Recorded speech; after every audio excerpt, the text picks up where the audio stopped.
It's the all-new, updated In Prayer app, reminding you to pray at 7 a.m. and 7 p.m. 7 days a week. Prayer requests and stories, the daily devotional, all the latest videos, and social media integration through Facebook and Twitter, plus many more features. Now available free for iPhone, iPad, and Android.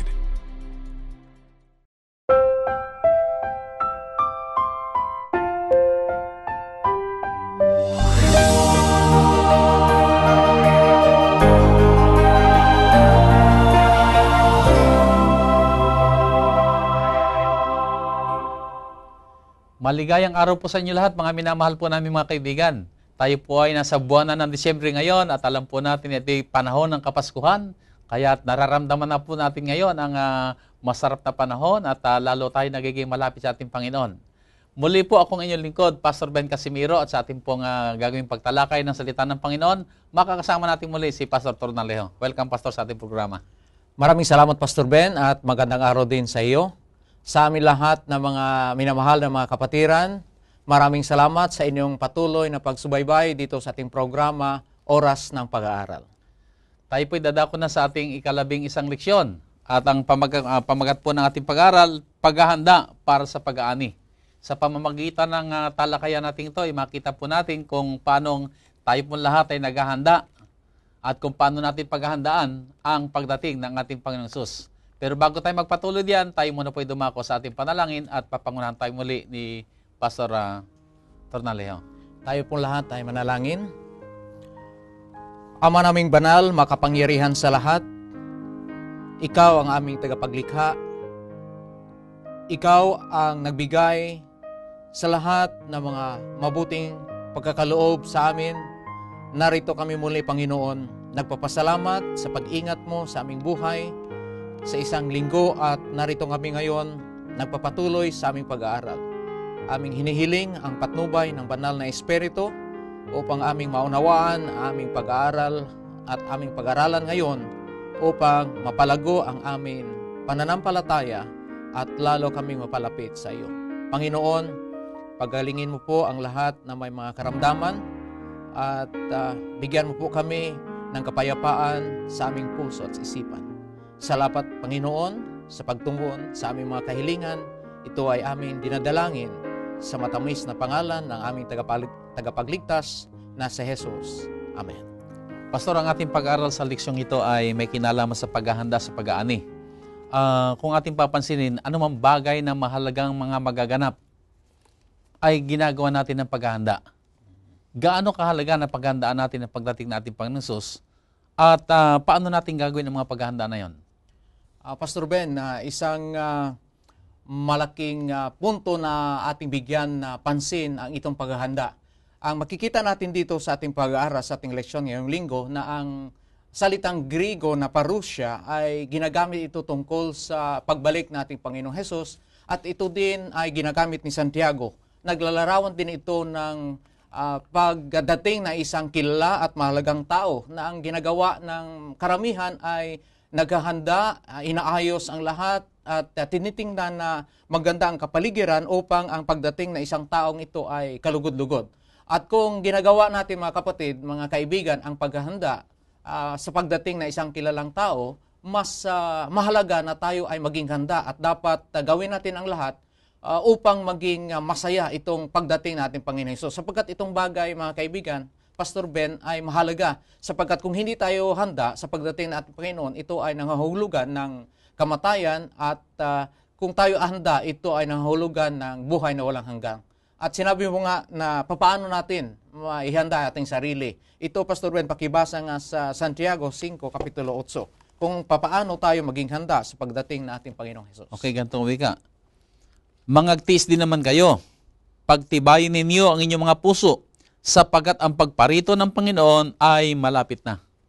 Yan, Pastor Ben, yung payo ni Santiago na dapat tayo ay magtiis, maging matatag yung ating mga puso. Ito rin, Pastor, yung ating memory text, na napakahalaga na ating palaging maging kaisipan samantala naghihintay sa pagdating ng ating Panginoon. Pastor, sa ating pag-aaral, binabanggit ni Santiago yung may kinalaman sa maaga at huling ulan. Ano ba ito mga ito at paano ito nakaugnay sa pagdating ng ating Panginoong Hesus? Maunawaan niya natin, Pastor Ben at mga kaibigan, sa pagtalakay sa background ng kasaysayang ito. Sapagkat tinutukoy ng ating Panginoong Hesus na ang pag-ani ay katapusan ng sanlibutan. Itong puntong ito ay makikita natin, pakibasa nga Pastor Ben sa Mateo Kapitulo 13, 39 at saka yung Marcos 4:26 at hanggang 29. Mateo Kapitulo 13, talatang 39. 39. Ganito wika. At ang kaaway na naghasik ng mga ito ay ang diablo, at ang pag-aani ay ang katapusan ng sanlibutan, at ang mga mag-aani ay ang mga anghel. Ating nababasa dyan, Pastor Ben, na ang pag-aani ay ito ay katapusan ng sanlibutan sa paglarawan ng ating Panginoong Hesus. Sa Marcos 4:26 hanggang 29, makita din natin ang puntong ito. Marcos Kapitulo 4, talatang 26 hanggang 29. ganito wika, mula talatang 26 hanggang 29. At sinabi niya, ganyan ang kaharian ng Diyos, na gaya ng isang taong naghahasik ng binhi sa lupa, at natutulog at nagbabangon sa gabi at araw, at sumisibol at lumalaki ang binhi na di niya nalalaman kung paano. Sa kanyang sarili ay nagbubunga ang lupa. Una-una ay usbong, saka uhay, pagkatapos ay butil na humihitik sa uhay. Datapwat pagkahinog na, ang bunga ay ginagamit agad ang panggapas sapagkat dumating na ang pag-aani. Ayan, Pastor Ben, yung mga binabanggit dito sa Mateo at Marcos na naglararawan ng pag-aani, kagaya ng katapusan ng sanlibutan, ginamit din ito ni Santiago sa Santiago 5, versikulo 7, na naglarawan din ng katapusan ng sanlibutan. Dito pumapasok ang background, bakit mahalaga yung ulan. Yung una at huling ulan. Sapagkat sa unang panahon, lalo na sa Palestina, Pastor Ben, mga minamahal namin na mga kapatiran, yung ulan ay mahalaga. Yung sapat na ulan sa sapat na panahon ay napakahalaga nito sa kaugnayan ng isang masaganang ani. Yan ang punto na kinakailangan maunawaan natin, yung tinutukoy at binabanggit dito tungkol sa unang ulan at huling ulan. Sapagkat yung unang ulan, mga kapatid, ito ay bumabasa sa lupa, naghahanda sa pagtatanim, at ito ay magpapalago ng pananim. Habang yung huling ulan naman, mga kapatid, ito ay naghahanda ng paghihinog ng mga butil upang masagana yung ani. Ibig sabihin, Pastor, kung hindi dadating ang unang ulan, ay di walang pagtatanim na magaganap. Tama yan, Pastor Ben. Oo. At kung wala naman yung huling ulan, baka hindi naman dumating sa pagkahinog yung mga pananim, yung mga bunga nito. So, ganoon kahalaga. Ngayon, paano natin ito iniugnay ni Santiago doon sa pagdating natin Panginoong Hesus? Kung titingnan natin yung spiritual application nito. Salamat, Pastor Ben. May malaking kaugnayan yan. Yung ulan na tinutukoy dito sa agrikultura na paglalarawan, sa physical aspect yan, mga kapatid at mga kaibigan. Habang sa spiritual naman na aspeto, dito natin makikita yung kaugnayan na ang ulan ay ito ay kino-compare sa Holy Spirit na nagpapahanda sa ating sarili. Mababasa natin ito, Pastor Ben. Pakibasa nga sa Santiago, Kapitulo 2, versikulo 23, ang kaugnayan ng ulan tungkol sa banal na Espiritu. Kayo nga'y mga tuwa, kayo mga anak ng Siyon, at mga galak sa Panginoon ninyong Diyos, sapagkat kaniyang ibinibigay sa inyo ang maagang ulan sa tapat na sukat, at kanyang pinalalagpak ang ulan dahil sa inyo, ang maagang ulan at ang huling ulan sa unang buwan. Dito, Pastor Ben, natin makikita yung ginagamit ni Prophet Joel na hinuhulaan niya na darating ang panahon na mas marami at hindi karaniwang pagkaloob ng banal na Espiritu ang matanggap na mga anak ng Diyos sa panahon na sila ay maging handa sa pagdating ng banal na Espiritu. Ibig sabihin nito, Pastor, ay yung paghahanda nating iniisip ay ang banal na Espiritu rin siyang gumagawa sa atin para tayo mahanda. Tama yan, Pastor Ben. At sa karanasan ng mga apostoles sa panahon ng mga gawa, ito ang pagbuhos ng banal na Espiritu. Ito ay ating sinasabi na pasimula ng unang ulan sa karanasan ng early Christian church. Kung merong unang ulan, ay di meron ding huling ulan. Tama yan, Pastor Ben. Alam natin sa paglalarawan na ginamit ng nasulat sa mga ebanghelyo na yung unang ulan, ito ay naghahanda ng lupa para sa pananim. Sa isang bagay naman, yung unang ulan ng banal na espiritu ay maghahanda ng ating puso upang sa darating na mas malaking gawain at mga hamon sa gawain ng mga anak ng Diyos. Siguro mga kaibigan ay ating magandang unawaing mabuti, no? Pastor, ang tinutukoy natin ditong ulan ay ang banal espiritu. Oo, tama yan. Pero yung banal espiritu rin yun, ang siyang unang ulan, siya rin yung huling ulan. Bagamat magkaiba yung role na kanyang gagampanan, subalit iisang espiritu ito. Siya na naghahanda sa ating mga puso, yan ang bahagi ng gawain ng banal espiritu sa unang ulan, pero iba yung kanyang role na gagampanan sa kanyang pagbuhos sa atin sa huling kapanahonan. Ito yung ihanda tayo para tayo makapangyari na magamit sa kanyang banal na gawain. Tama yan, Pastor Ben. Kagaya nga sa sinabi natin kanina na yung naranasan ng mga apostoles sa unang ulan, yung banal na espiritu na ibinuhos sa kanila, ito ay nagbunga ng mga mabuting gawa, maraming mga miracles yung nagawa at mga napalago yung gawain ng Panginoon. At darating din ang araw na ang banal na espiritu ay ibubuhos sa mga anak ng Diyos sa mas marami at sa mga maraming pagkakataon. Ito ay maghanda sa atin sa ating mga hinaharap na gawain upang ating mapalago ang gawain ng Panginoon, lalo na sa kaulihan ng mga panahon. Yayamang ating tinatalakay dito yung kahanda o maging handa tayo sa pagdating na ating Panginoon na nangangailangan ng banal na espiritu. So, kung ang banal na espiritu ang siyang gagawa sa atin para tayo maging handa at tayo maging kasangkapan niyang gagamitin, anong bahagi natin gagampanan para tayo talaga'y tumanggap na ng ulan o ng banal na espiritu? Ang atin lang magagawa dyan, Pastor Ben, na handa tayo na ipagkaloob yung ating sarili, yung ating mga puso na handang sumunod sa mga kautusan ng Diyos. At ang masasabi natin na yung sinasabi ni Santiago na dapat makita sa kaugalian ng mga mananampalataya ay dapat makita sa ating mga buhay habang palapit ang pagbalik na ating Panginoong Hesus. So nakita po natin mga kaibigan ang kahalagahan ng unang ulan at saka ng huling ulan. Ito yung mga bagay na kailangan natin maging karanasan. Hindi naman po pwedeng naranasan natin ang unang ulan lang at pagkatapos hindi na pala natin tatanggapin ang huling ulan. Ito'y posibleng mangyari kung tayo mawawala kay Kristo. Pero kung tayo mananatili kay Kristo, edi kung tinanggap natin ang unang ulan o yung banal espiritu, tatanggapin din natin ang huling ulan o yung banal espiritu ngayon upang bigyan tayo ng kapangyarihan na tayo ay magamit sa kanya nagtatapos na gawain. May isang mahalagang punto pa, Pastor Ben at mga kaibigan. Itong banal na espiritu, sa tinatawag natin huling ulan, ito ay naghahanda sa atin sa hinaharap na pag-aani. Kagaya ng na pag-aralan natin dito na ang katapusan ng sanlibutan ay linalarawan sa isang pag-aani. Sa darating na panahon, may isang pag-aani. It's a harvest, not a physical harvest. Ito ay tumutukoy sa katapusan ng panahon na nilalarawan dito na ang Panginoon na magsasaka ay kukuha ng karit at siya ang mag-ani sa mga pananim. Ito ay tinutukoy yung mga anak ng Diyos. Kung tayo ay handa, tayo ay maging kasama sa maani na tinatawag na wheat or butil na tunay na trigo.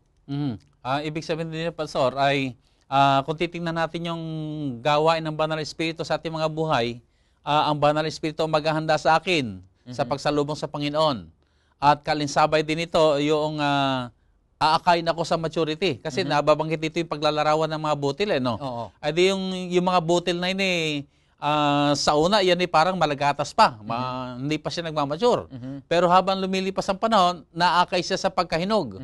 Ganon din ang ating mga buhay. So sa bawat araw na lumilipas, ay ang Banal na Espiritu rin na naghahanda sa akin upang ako'y maakay sa tinatawag na maturity.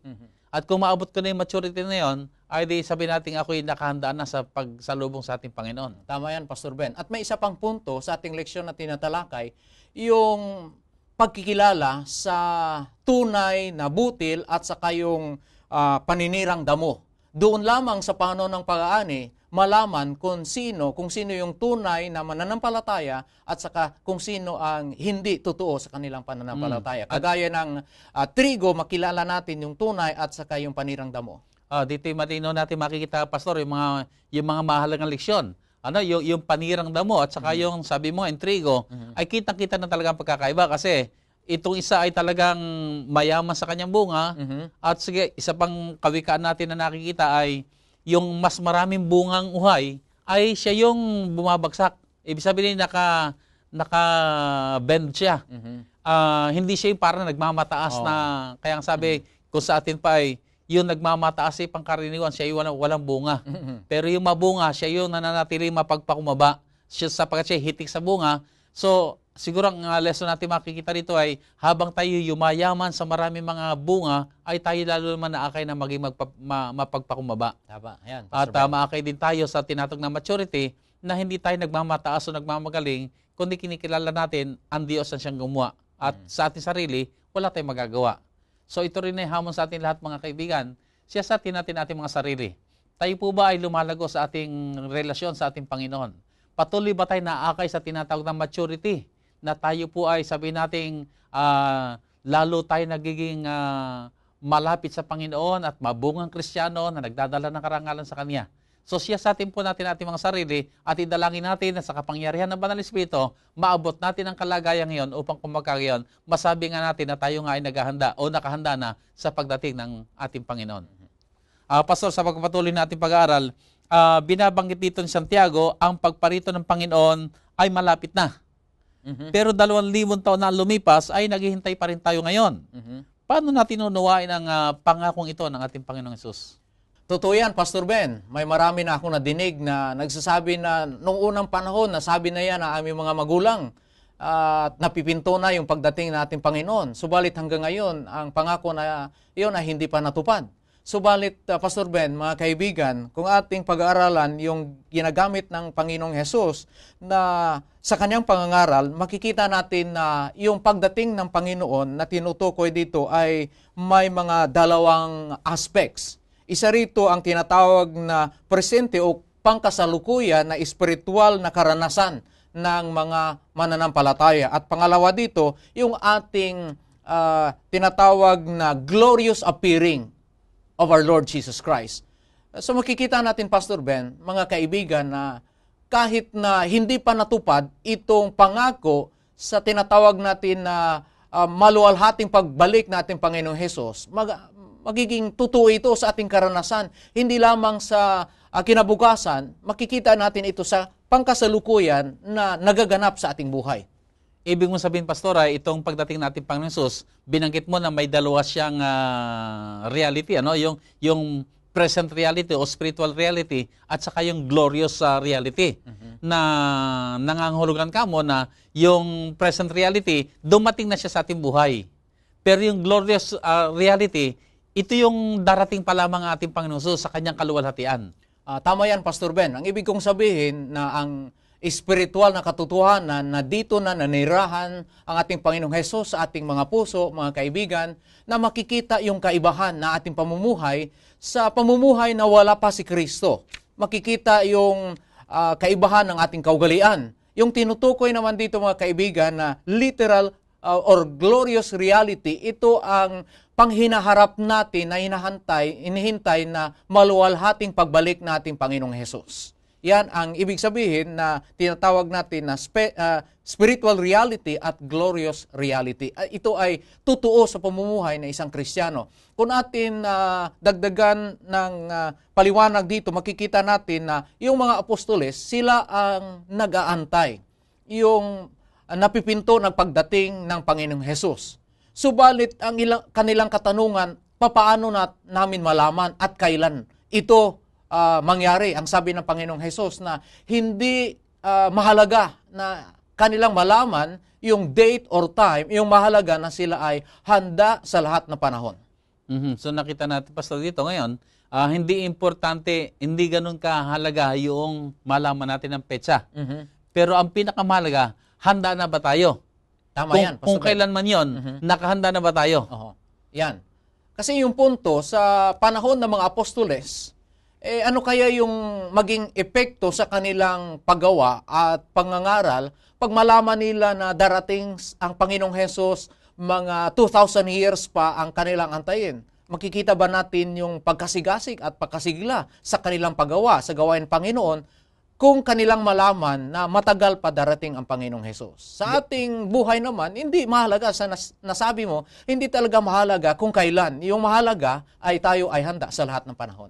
Maganda yung sinabi mo, Pastor, na ano magiging epekto kung malaman ng mga alagad na mahigit 2,000 taon pa pala ang lilipas bago dumating. Baka hindi ganun kapursige ang kanilang gagawing pangangaral at hindi sila ganun kasigla sa kanilang pananampalataya. Pero mga kaibigan, ilagay natin ang kalagayan din natin sa kanilang panahon. Sa ating panahon naman ngayon kaya, kung malaman natin sa 2050 pa pala darating, baka hindi tayo masyado na rin magbigay ng pagpapahalaga. Baka ang ating mga pag-iisip ilagak na lang muna natin sa sanlibutan at sabihin na lang natin saka na lang tayo magtatapat at maghahanda kapag malapit na tayo mamatay. Ay delikado din po yan sapagkat hindi rin naman natin alam kung hanggang kailan tayo mabubuhay. Maring sabihin natin na 2050 pa, pero ang tanong, ako ba iabutin pa ng 2050? Baka naman next year lang o baka next month lang kukuhunin ang aking buhay, ay di ako napariwara sapagkat hindi ko nagawa ang kaukulong mga paghahanda. Hindi ko naihanda ang aking sarili sa pagdating ng Panginoon. Subalit ko ngayon na naihanda ko ang aking sarili, dumating man yung sandaling ng kamatayan ay okay lang sapagkat ako naman yung nakahanda at kung talagang dumating na siya, ay di ako'y kanyang ibabangon. Pero kung hindi ko napaghandaan yon, ay nakakalamang niyan ay ako'y mapapahamak. Diyan pumapasok ang magandang payo ni Santiago na habang tayo nag-aantay, ating gawin na maging tayo matiisin at dapat matatag yung ating mga puso habang tayo naghahantay sa pagdating na ating Panginoong Hesus. Binanggit ni Pastor Santiago yung papagtibayin ng puso. Paano ba natin gagawin yon? Yung ang ating puso ay papagtibayin natin sa pagdating na ating Panginoong Hesus. Ito'y mahalaga, Pastor Ben. Ang sinasabi ni Santiago na dapat matatag yung ating puso, ito ay nangahulugan na tayo ay ikakasal sa Panginoon. Ang ibig sabihin na tayo ay matatag sa ating sarili. Mga kapatid, mga kaibigan, makikita natin sa ating mga atleta na habang sila ay nagpe-perform, nakikita natin yung kanilang mga action na sila ay nagpo-point sa kanilang puso. Ang ibig sabihin na sila ay matatag sa kanilang puso. Ang ibig sabihin na darating ang mga karanasan sa buhay ng mga Kristiyano, sa buhay ng mga mananampalataya na magsubok sa kanilang puso kung ito ba ay talagang matatag sa kanilang pananampalataya sa Panginoon. Ibig sabihin siguro nito, Pastor, ay huwag mo basta susuko o huwag basta bibigay sa mga pagsubok, kundi magpakatatag. Tama yan. At dito sa ating leksyon ay pinakita yung halimbawa rin kahit ang ating Panginoon Hesus, ginawa niyang halimbawa yung sa magsasaka na siya ay nagtatanim at samantalang lumilipas ang panahon at naghihintay sa pag-aani, ay talagang sinananatiling buong pag-asa niya na dadating ang pag-aani. Hindi siya nabibigo, hindi siya naiinip, kundi kanya na lamang hinihintay yung takdang panahon sapagkat alam niya, tiyak ang araw ng pag-aani. Tama yan, Pastor Ben. At binanggit mo yung paglalarawan na ang paglago espiritual ay isang proseso na hindi, masabi natin, hindi lang natin makamit sa madaling panahon. Ito ay dahan-dahan. Kaya nga sa ating pamumuhay Kristiyano, may mga pagsubok, may mga paghihirap, may mga pagtitiis, at ito ay dapat maging kabahagi ng ating pamumuhay upang mapalago ang ating pananampalataya. Masabi nga, Pastor Ben, sa spiritual life natin, walang shortcuts. So dapat kailangan tayo ay matyaga at matatag ng ating puso sa paniniwala sa lalong madaling pagbalik ng ating Panginoong Hesus. Sapagkat kung tayo ay mahina ang loob, darating yung mga pagsubok sa ating buhay at tayo ay mawawala sa ating pananampalataya. Ibig sabihin, kung dumadating man yung mga pagsubok na ito sa ating buhay, ay huwag tayo yung basta na lamang sumusuko. Kundi isipin natin na kailangan natin magpakatatag, kailangan natin papagtibayin natin puso, kakayanin natin ito sa biyaya ng Panginoon at magiging handa tayo sa kanyang malapit na pagdating. Tama yan, Pastor Ben. At hinalin tulad din ang mga tunay na mananampalataya sa tinatawag na precious stones or foundation stones. Ito ay matatag, ito ay matigas at matibay. Ito ay kino-compare or kino-contrast din, mga kapatid, ng Panginoon sa mga mananampalataya na hindi matatag. Sila ay tinuturing na kahoy or tinatawag din sila na tuyong damo. Ito ay naglalarawan na sila ay walang malakas na pananampalataya at paniniwala kay Kristo. Okay. Dito sa ating pag-aaral, binanggit ni Santiago sa Kapitulo 5, talatang 9, na huwag maging mareklamo o magkaroon ng mga laban sa isa't isa. Paano natin matutunan ang magmahal sa halip na magreklamuhan o maghatulan sa isa't isa? Ito, Pastor Ben, may kaugnayan sa nakaraan natin na punto na napag-aralan. Habang naglilipas yung panahon, sa loob mismo ng iglesia may mga nagdududa, may mga nanduluko. At ito ang dahilan sa mga pangyayari sa iglesia na hindi karapat-dapat. There are grumblings, nagsisiraan, may mga gawain na hindi dapat makikita sa loob ng iglesia. At sabi ni Santiago na tayo ay binabalaan na ito na mga paninira, ito na mga gawain ay hindi dapat makikita sa pamumuhay ng mga mananampalataya. Okay, ibig sabihin nito, Pastor, ay sa loob mismo ng iglesia, dito rin nanggagaling yung pagsubok. Na meron ditong pinanghihinaan ng pananampalataya, meron ditong natitisod, meron ditong nawawala na siguro yung sigla sa kadahilanan ng kanyang marahil nakikita o naririnig o mga pagbatikos o mga paglaban ay nagiging kadahilan ng manlupaypay ang iba. Tama yan, Pastor Ben. At dito binabanggit ni Santiago yung mga kaugalian kagaya ng pagkikiling sa iba, yung tinatawag natin na favoritism, pagsabi ng mga masasama sa bawat isa sa loob ng iglesia, mga pag-aaway. Dito natin makikita yung mga makamundo na kaugalian. Ito ang sabi ni Santiago na habang tumatagal at nawawala ang kanilang pananampalataya na sa lalong madaling panahon babalik si Kristo, ito ay makikita sa loob ng iglesia. At ito ay isa ding tanda na sinasabi ng propesiya na sana hindi mangyari sa ating kapanahunan ngayon. Pastor, meron ako nadinig na sabi niya, kaya ka pumasok sa church na ito, akala ko yung aakayin ako sa kabanalan. Ay, dito pala yung marami rin katitisuran. So makikita nga natin, kung papansin nga natin ay yung mga salita na halimbawa nakarinig tayo sa labas ng simbahan ng hindi maganda o sa hindi ka pananampalataya, hindi magandang salita, para baga okay lang. Pero pag napakinggan natin yon sa ating kasama sa loob ng church, ay iba ang dating sa atin, mas mabigat, mas masakit. Ang sabi nga ay, may nadinig ko kung sabi, murahin ka na ibang tao, okay lang. Pero yung murahin ka ng kasama mo sa bahay, ay iba-iba usapan yon. Iba ang dating. So, ito marahil yung ginagamit din ni Satanas na yung mga mabibigat na mga pagsubok, dito rin ang gagaling sa loob ng church. Tama yan, Pastor Ben. At kung meron man mga natitisod, hindi naman natisod sa ibang tao na hindi ka pananampalataya, kundi sa loob din ng iglesia, nakapananampalataya. So, dahilan dito ay ini-encourage tayo ni Santiago na huwag nating gawin yung mga pananalita ng mga laban sa isa't isa. Kung minsan naman talaga, Pastor, nagaganap naman talaga yung comment ba na walang katuturan, ay basta lang makapagsalita, nagiging kadahilan na nito at ginagamit din ng kaaway para magkahati-hati ang iglesia. Tama yan, Pastor Ben. Yan ang magandang babala ni Santiago sapagkat dapat tayo mga kaibigan, mga kapatiran, magiging aware. Kahit na sa kasaysayan ng Israel sa unang panahon, yung malaking mga pagsubok ay galing sa loob, sa kanilang angkan. At sabi ni Santiago ay ito mangyayari din sa katapusan ng mga panahon sa loob ng iglesia. Subalit ang sabi niya na ang panagad dito na yung salita ng Panginoon ay maitanim sa ating puso at ang ating pananampalataya ay tunay. Yan ang paksa na paulit-ulit na tinatalakay ni Santiago dito sa kanyang aklat. So minamahal natin mga kaibigan, dito nakita po natin ang mapakagandang payo. Samantalang tayo naghihintay sa pagdating ng ating Panginoong Hesus, ay yung salita ng Panginoon ang ating inilalagay sa ating puso. Hindi po yung mga salita ng tao na ating kinikimkim, na nagiging kadahilan na nagkakaroon tayo ng mga hinanakitan sa isa't isa at mga laban sa isa't isa. Ang mga bagay nito ay hindi nakalulugod sa Panginoon at hindi rin makakabuti sa bawat isa sa atin. Kaya ang ating mabuting hanapin ay ano yung mga bagay na makapagpapasigla sa atin, ano yung mga bagay na makapagpapala sa atin, at hindi lamang yun para sa atin.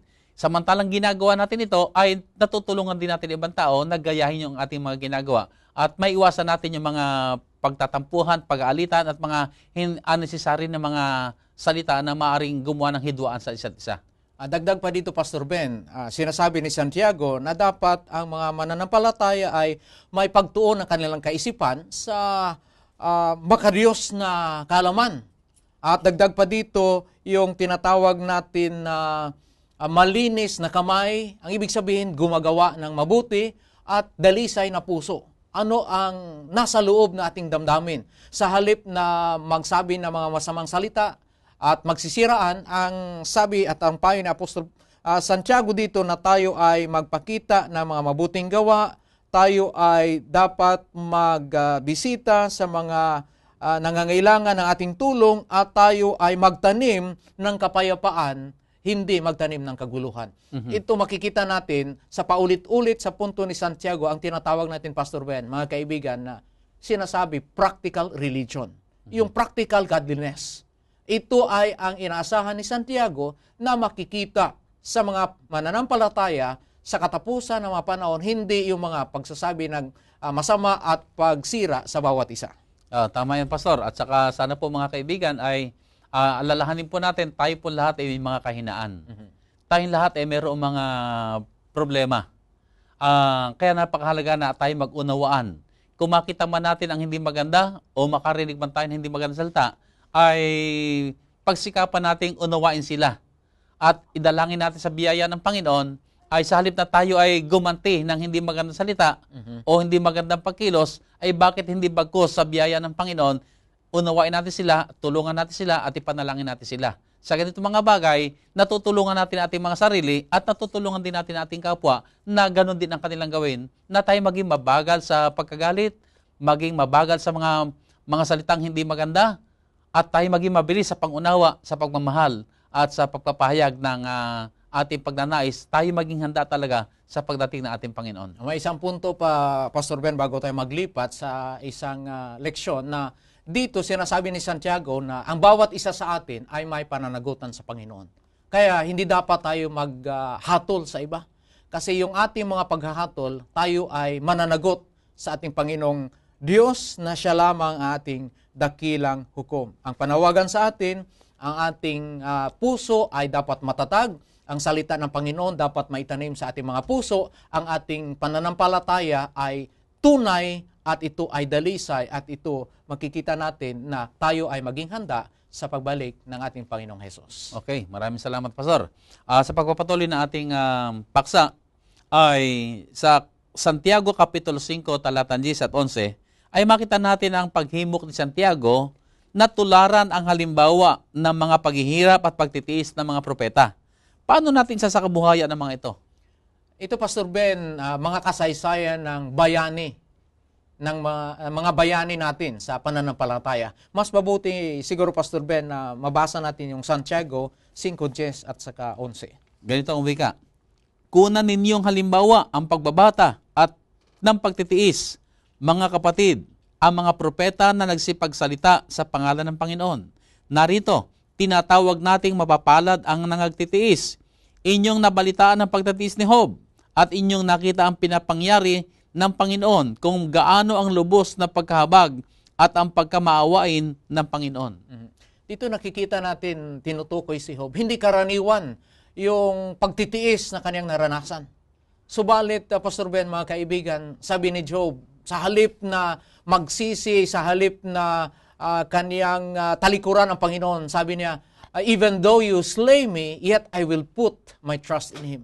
Ito ang pananalig ni Job na kahit anong mangyari sa karanasan ng mga mangangaral dito sa Biblia, kagaya ni Daniel, kagaya ni Shadrach, Meshach, ni Abednego, kagaya ni Zechariah, yung mga taong ito, yung mga bayani, yung mga propetang ito, ang kanilang karanasan ay isang pagpapatunay sa tapat at dalisay na pananampalataya.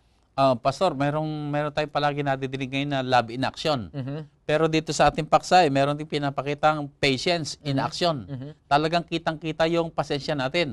At marahil ay ito nga yung isang mahalagang katangian na nais ng Diyos na isanayin natin, i-practice natin, yung maging mapagpasensya, maging mapagtiis. Paano ba, Pastor, makikita sa tao o paano maipapahayag ang pagtitiis, ang pagiging mapagpasensyang tao? Sa karanasan ni Job, makikita natin, Pastor Ben, na kahit yung kaniyang mga kaibigan ay tinuligsa si Job. Sinabihan si Job, mga kapatid, mga kaibigan, na itong karanasan mo, ang paghihirap mo, ito ay bunga ng iyong mga masasamang ginawa. Dito yung kahit yung asawa ni Job ay nagsabi kay Job, bakit ka nanatiling tapat sa Panginoon? Ito na yung pangyayari sa buhay mo, naging faithful ka pa. Sabi ni Job, may patience siya sapagkat sabi niya, nanampalataya siya sa Panginoon at ang sabi niya, kahit ang kanyang katawan ay ito masisira, darating ang panahon that he will see God again face to face. Itong pananampalataya, matatag na pananampalataya, ito ay maghatid sa atin na yung ating pamumuhay ay may pagtiis at manatiling faithful kahit anong mangyari sa atin. Ito ang dapat natin hilingin sa Panginoon, na tayo mga kaibigan, mga kapatiran, ay may pananampalataya kagaya ng mga heroes of faith. Pastor Ben, alam mo, hindi nila na hindi nila na tanggap yung sabi dito, pangako na ibinigay sa kanila na kagaya ni Abraham na he's looking forward to a city whose builder and maker is God. Hindi nakamit ni Abraham, hindi niya natanggap, subalit matatag ang kanyang pananampalataya na balang araw, itong pangako ng Panginoon ay mapasa kanya. Ibig sabihin na natiling punong-puno ng pag-asa. Hindi man niya nakita sa kanyang kapanahonan, pero naniniwala siya, sinampalatayanan niya, iyon ay may kaganapan. So, ang ibig sabihin, ang pagtitiis sa tinutukoy dito ay, isang katangian nito ay yung nananatiling umaasa sa hinaharap na pangyayaring gagawin ng ating Panginoon. At marahil ay isa pang makita nating kahayagan ng pagtitiis dito, yung mapayapa lang bang hinaharap. Nandoon yung kalmante lamang ba? Dahil sabi mo nga, pag may pananampalataya, ay di salit na ipinapakita yung para bagang natataranta o nababalisa, ipinapakita niya yung buhay na may pananampalatayang relax lamang, kalmante lamang, sapagkat nandoon yung pag-asa at pananampalataya. Itong mga heroes of faith, champions of faith, ay isang inspiration natin, mga kapatid, mga kaibigan. Sa karanasan ni Shadrach, Meshach at ni Abednego, kanilang pinahupa ang naglalagalab na apoy. Si Daniel naman, anong nangyari sa kanya? Inilagay siya doon sa lion's den. Ngunit tinakpan ng mga anghel, ang baba ng mga leon, upang hindi nila ma-harm si Daniel. At maraming mga apostoles, maraming mga propeta ng Panginoon na ang kanilang karanasan ay naghihirap sila. Subalit, ang Panginoon ay nagtulong sa kanila at sila ay naging matagumpay. Ito din, mga kapatid, yung ating inspiration na sana ang mga karanasan ng mga propeta ay magiging model natin sa pamagitan ng grasya ng Diyos na tayo ay maging matatag sa ating pananampalataya. So, ang magandang halimbawa dito ay yung pagtitiis. Pagtitiis na may pananampalataya, at tinitingnan yung inaharap na tatanggapin natin ng gantimpala ng ating Panginoon. Okay, pagpatuloy natin, Pastor. Dito binanggit sa ating leksyon, bakit ka sinabi ni Santiago na higit sa lahat ng mga bagay, huwag kayong manumpa? Anong kahulugan ng mga bagay na ito? At bakit ka ganoon niya tiningnan na ito'y higit sa lahat ng mga bagay? Totoo yan, Pastor Ben, sa iba, parang hindi nila makikita ang kahalagahan na ibinibigay ni Santiago. Bakit mahalaga na hindi tayo magamit ng mga panunumpa, hindi tayo magamit ng mga salita na sinasabi na sa English pa swearing or pledging in a way, sapagkat ang pinapakita dito sa Santiago na sa pamumuhay ng isang Kristiyano, ang pagkatapat at ang pananalita ay isang mahalagang bahagay sa pagpapatunay ng kanyang katayuan sa kanyang pananampalataya. Sapagkat makikita natin dito na particular si Santiago, Pastor Ben, mga kapatiran, mga kaibigan, sa tinatawag natin na tunay na pananampalataya at hindi lang panlabasan na forma ng reliyon. At may kaugnayan dito ang pananalita ng isang tao. Kaya nga sinasabi ni Santiago, dapat tayo na hindi magamit ng mga panunumpa sa ating mga pananalita. Ibig sabihin nito, Pastor din, ay si Santiago nga ay talagang ibinabaling niya doon sa tinatawag na lifestyle ng isang mananampalataya. Yung buhay mo ay sapat na magsalita. Hindi mo na kailangang manumpa pa na ay sa ating panahon ay may sinasabi nga ang Pexman, cross my heart. Marami pa mga ginagamit na mga salita para lamang maniwala. Na para bagang, kasi hindi ka basta mapagkatiwalaan ng salita mo. Kaya kung ano-anong ginagamit para ng salita, hanggang sa puntong nanunumpa na para lamang maniwala ang tao. Pero hindi dapat gano'n na maganap. Kundi sa pamamagitan ng isang salita, ang tayo naniniwala sapagkat kilala tayo ng tao na ang ating kabuhayan ay makadiyos. Kilala tayo na kapag sinabi natin, totoo yun. Yung tinatawag na meron tayong integrity. Tama yung yan. bang pagka sinabi natin, naniniwala ang tao at panghahawakan ng tao ang ating salita sapagkat kilala nila tayo na tayo may buhay na matuwid sa harapan ng Panginoon. Tama yan, Pastor Ben. Ito ay naugnay ang sinasabi ni Santiago, sinasabi dito sa Mateo, Kapitulo 5, versikulo 37. Pakipasa nga, Pastor Ben. Datapwat, ang magiging pananalita ninyo'y oo, oo, hindi, hindi, sapagat ang humigit pa rito ay buhat sa masama. Ayan ang payo ng ating Panginoong Hesus. Kailangan straight yung ating pananalita. Kung ito ay tumutukoy sa oo, dapat oo. Wala nang dagdag pa ng mga panunumpa. Kung ito ay hindi, ito ay straight na hindi. Wala nang dagdag na mga pananalita at mga panunumpa. Sa makatid, minsan pa nakita natin kung ano yung aral ng ating Panginoong Hesus, ito rin yung aral na talagang dala ni Santiago. Tama. At talagang ipinakita niya yung kung paano tayo mabubuhay bilang isang tagasunod ng ating Panginoong Hesus. Na ang ating mga salita ay talagang pag sinabi natin, yun na yun. Panghahawakan ng tao sapagkat kilala nila tayo na tayo mga taong may mabuting kalooban, may mabuting paniniwala at isinasakabuhayan ng salita ng ating Panginoon. Ang isa pa dyan, Pastor Ben, bakit hindi ba tayo manunumpa? Sapagkat ang lahat ng mga bagay dito sa mundo ay pag-aari ng ating Panginoong Hesus. So hindi dapat natin sabihin na paninumpa ko ito sa langit, sa lupa. Hindi yan dapat sapagkat ang sinasabi dito, ang lahat ng mga bagay na ito ay pag-aari ng Panginoon at dapat tayo magsalita ng matuwid. So, ibig sabihin na hindi ko pwede panumpa na gagamitin ko ang pangalan ng church o gagamitin ko ang pangalan ng aking kaibigan o isang pastor o sino man, kundi yung akin mismo salita ay talagang papaniwalaan ng aking kapwa. Tama yan. Okay, so Pastor, dito sa ating pag-aaral ay binabanggit pa rin na tayo magsalita ng may katotohanan. At hindi lang may katotohanan, kundi magsalita pa na may pag-ibig. Ito marahil lang isang napakagandang kapulutan ng aral ng ating mga manonood na kung tayo magsalita, panghahawakan ng mga tao. Pero hindi lamang basta tayo nakapagsalita. Ang laman ng ating pananalita ay may puno ng pag-ibig. At hindi lamang puno ng pag-ibig, kundi ang wika pa rito ay sa ikatitibay ng mga nakakapakinig. Ibig sabihin nito, Pastor, kapag sinabi ko, kapag nagbitaw ko ng salita, unang-una ang nakapakinig maniniwala, panghahawakan. Pangalawa, yung nakapakinig, na-bless sila. Kasi nabiyayaan sila ng aking sinalita na may halong pag-ibig at yung aking pananalita, sinabi ko sa kaparaan ng ikatitibay ng mga nakakapakinig. Kung ganito ang gagawin ng bawat isa sa atin, ako'y naniniwala na ang ating iglesia ay magiging isang kahali-hali ng iglesia na ang tao'y nagagalak na pumunta sa atin upang makapakinig ng karunungan, upang makarinig ng mga salitang nakapagpapalakas at mga salitang inaakay tayo sa kabanalan.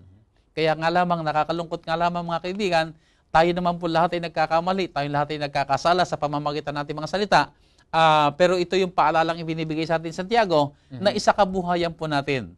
Idalangin natin palagi. Ang sabi nga'y maglagay tayo ng mga bantay sa ating mga labi upang kung magkagayon, hindi tayo magkasala laban sa Diyos at laban sa ating kapwa. Kundi sa pamamagitan ng ating mga salita, maging kadahilan ng tayo na lalong sumigla, lalong maging malapit sa Panginoon ang bawat isa. May kaugnayan ng sinasabi mo, Pastor Ben, na sinasabi din ni Santiago sa payo ni Apostol Pablo. Pakibasa nga, Pastor Ben, sa Episo 4:15 at saka 29, na yung pananalita ng mga mananampalataya ay dapat ito magbigay ng encouragement or magpatatag sa pananampalataya ng mga anak ng Diyos. Ganito umika, ang aklat ng Episo 4:15 4:15 at saka 29. Okay, ganito umika. Kundi sa pagsasalita ng katotohanan na may pag-ibig, ay mangagsilaki sa lahat ng mga bagay sa Kaniya na siyang Pangulo sa makatuwid bagay, si Kristo. 29. Anumang salitang mahalay ay huwag lumabas sa inyong bibig, kundi ang mabuting ikatitibay ayon sa pangangailangan upang makinabang ng biyaya ang mga nagsisipakinig. Napakagandang payo ni Apostol Pablo, Pastor Ben, mga kaibigan. So sa pamamagitan ng mga payong ito ay ipinapaabot sa ating mga kaibigan kung paano may mga transformasyong magaganap sa atin. Siguro ngayon ay sa ngayon ang ating mga, kahit sa ating pagbibiruan ay mga biro bang nakakasakit, mga birong umaakay para sa paglalayo-layo. Subalit bakit hindi natin dalang sa biyaya ng Panginoon? Maging sa ating mga biruan ay yung sa ikasisigla, sa ikalalakas, na ang bawat makakinig ay makapakinig nito ay maakay na lalo maging malapit sa Panginoon at ay maging malapit sa isa't isa. Gawin po natin ating bahagi at gagawin ng Diyos ang kanyang bahagi.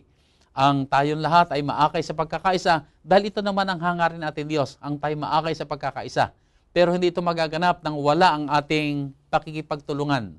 Idalangin po natin sa biyaya ng Panginoon, maging kasangkapan tayong lahat upang kung magkagayon, tayo po ay magkalapit-lapit sa isa't isa, magkatulong-tulong samantalang naghihintay sa malapit ng pagdating ng ating Panginoon. Amen. Pastor, ang iyong huling mga pananalita para panawagan sa ating mga taga-subaybay tungkol sa ating paghahanda sa pag-aani o sa kawakasan ng sanlibutan. Maraming salamat, Pastor Ben, mga kaibigan at mga minamahal namin mga kapatiran.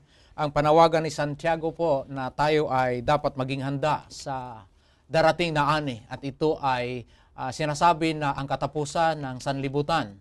Ang kaniyang payo na sa ating paghahanda, ating puso ay dapat maging matatag.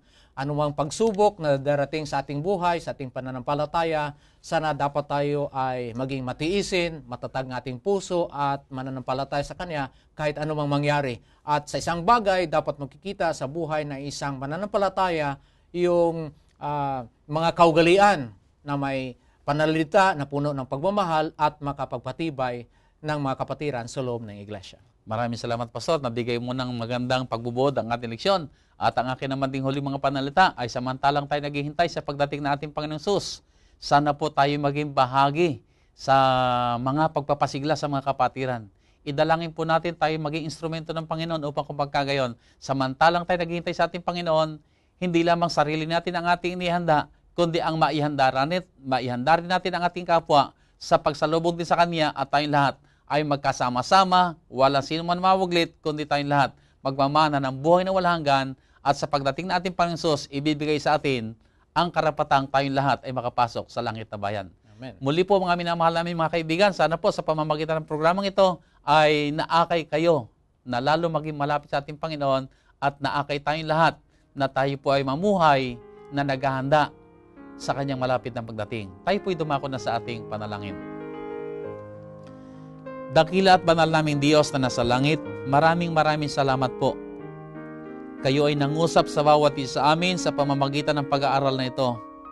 At naghayag kayo ng inyong mga kalooban. Naghayag kayo, Ama, ng inyong mga panukala. Hangad ninyo na kami po ay maghanda sa inyong malapit ng pagdating. Itinuro sa amin kung paano namin ito isasagawa, kung paano kami, Panginoon, sa loob ng iglesia at sa aming pamumuhay sa araw-araw, sa aming kapaligiran, makapag-iwan kami ng mabuting halimbawa sa aming mga pag-iisip, sa aming mga pananalita, sa aming mga gawa. Kakitaan nga po kami, Amang Diyos. Kami nga po itunay na handa ng sumalubong sa inyo at manahin ang langit na bayan. Ang dalangin din namin, Panginoon, hayaan po ninyo sa pamamagitan din ng aming mga buhay, marami pa mga tao ang magkaroon ng kasabikan. Sila man ay magkaroon ng kaalaman sa dakilang araw ng pagbabalik ng aming Panginoong Hesus at paghandaan nila ang araw ding iyon. Makasama namin sila sa pag-asa na kami sasalubong sa inyo upang manahin ang buhay na walang hanggan, ang langit na bayan. Ama, muli ang aming pamanhik. Ipatong po ninyo ang inyong makapangyarihang kamay sa lahat po naming mga taga-subaybay. Saan man sila naroon ngayon, kayo po, Panginoon, ang magbigay sa kanila ng dagdag na pananampalataya, dagdag na pag-asa, at dagdag na lakas upang mapaghandaan ang dakilang araw ng pagbabalik ng aming Panginoon Hesus. At sa kapangyarihan ng Banal Espiritu, kami magtagumpay at kami lahat, O Diyos, magmana ng buhay na walang hanggan. Salamat po, Ama, na inyong tinugon ang aming mga dalangin. Salamat sa inyong mayamang basbas. Alang-alang po ang lahat sa dakilang pangalan ng aming Panginoong Hesus. Amen. Muli po mga minamahal namin mga kaibigan, maraming salamat po na sa loob ng isang oras na nakalipas, kami po inyong sinamahan sa programang ito, Oras ng Pag-aaral. Sana po sa darating na linggo, samahan nyo kaming muli at hayaan po ninyo ang masaganang biyaya at pagpapala ng Diyos ang managana po sa ating lahat. Magandang araw sa inyong lahat.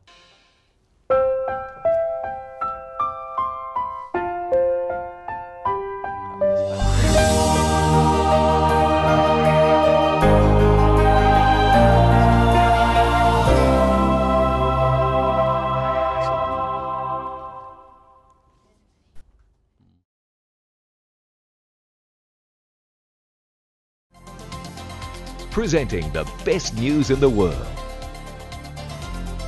You're watching the Hope Channel. We are people, and we love to get connected. We connect as families because of birth. We connect as friends because we click. And we connect as communities because we care. Seventh-day Adventists are people who connect in communities called congregations, which in turn connect to form conferences, who connect together to form unions, divisions, and the General Conference. Why do we connect? It starts with a connection to the Creator, who invites us on a spiritual journey.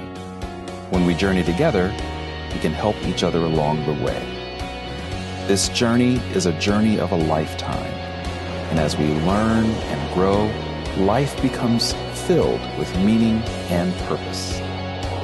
Our greatest joy is in helping others along the way. Wherever you are on your journey, we believe that we have something to offer that can make your life more whole. So the next time you see a Seventh-day Adventist, remember, you're not looking at someone who stands alone. They are connected to a world church that has 18 million members, gathered in 13 divisions, comprised of 122 unions, formed by 600 conferences, serving in 140,000 congregations in 208 countries, who worship in 924 languages, and they all want to connect with you.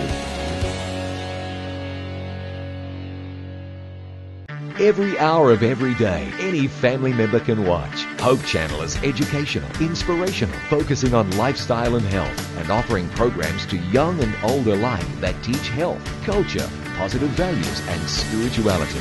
Welcome to Hope Channel.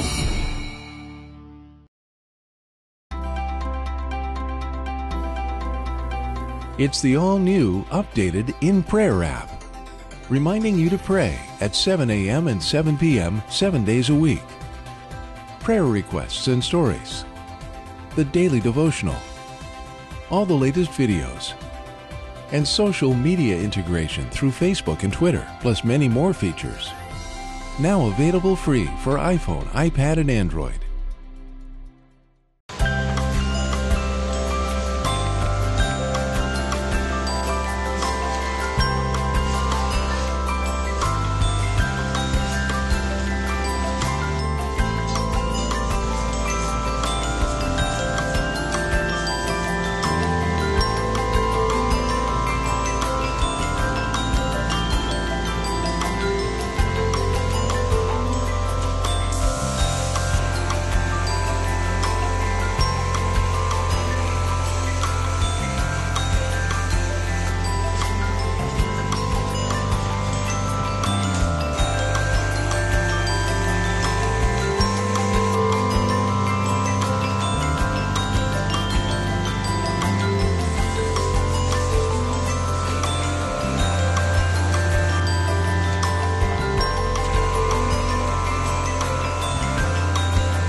Every hour of every day, someone somewhere is praying for the outpouring of the Holy Spirit.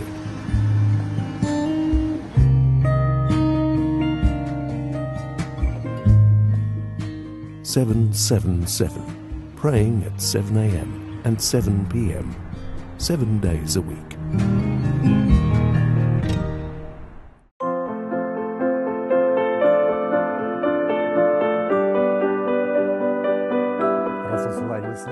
It was around noon when Peter went up to the roof to pray. It was here that Peter had a vision about a large sheet containing a mix of unclean animals, representing God's affirmation of the diversity of peoples in the growing church. We had heard that Peter was staying at the house of Simon the tanner and were instructed by Cornelius the centurion to go out and find him. While Peter was still thinking about the vision, the Holy Spirit told him to go downstairs because 3 men were looking for him. Peter went down and told the men that he was the one they were looking for.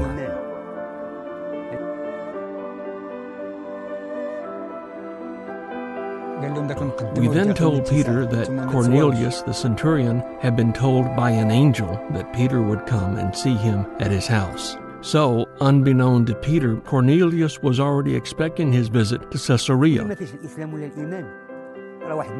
What happened here was quite unusual, just the fact that Peter entered the house. Remember that it was against the law for a Jew to associate with or visit a Gentile. Cornelius told Peter how 3 days earlier he had been praying in his house when an angel had appeared before him. Peter shared with Cornelius his new understanding that God does not show favoritism and is the Lord of all. This was a real turning point. From this point on, the gospel was also given among other people groups, and it all started out with prayer and fasting and a vision. I pray for my family to be safe. That we're thankful for what we have. I pray for the people who are sick will heal and feel better. I pray for my parents to be safe, and I pray for my brother, and that God gives us a blessing. Please pray at 7 in the morning and at 7 in the evening and 7 days a week.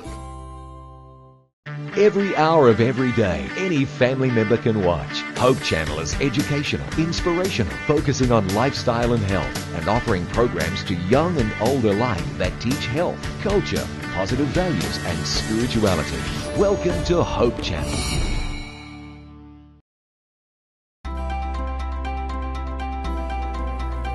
It's the all-new, updated In Prayer app, reminding you to pray at 7 a.m. and 7 p.m. 7 days a week.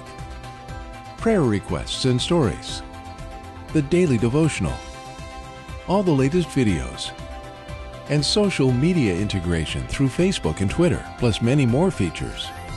Now available free for iPhone, iPad, and Android.